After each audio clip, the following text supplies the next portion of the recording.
How to examine or optimize a database in DirectAdmin. We assume you have already logged in to your DirectAdmin account. Now click this MySQL Management icon.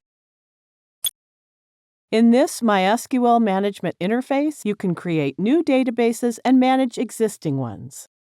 Here it shows the existing databases. Check the box and select the database you wish to examine. Now you can select as many databases as you wish to examine at a time. Now click Check.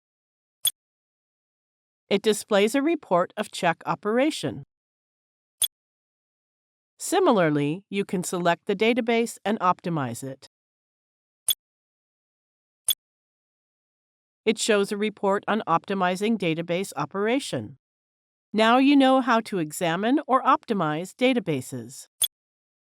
Thank you for watching.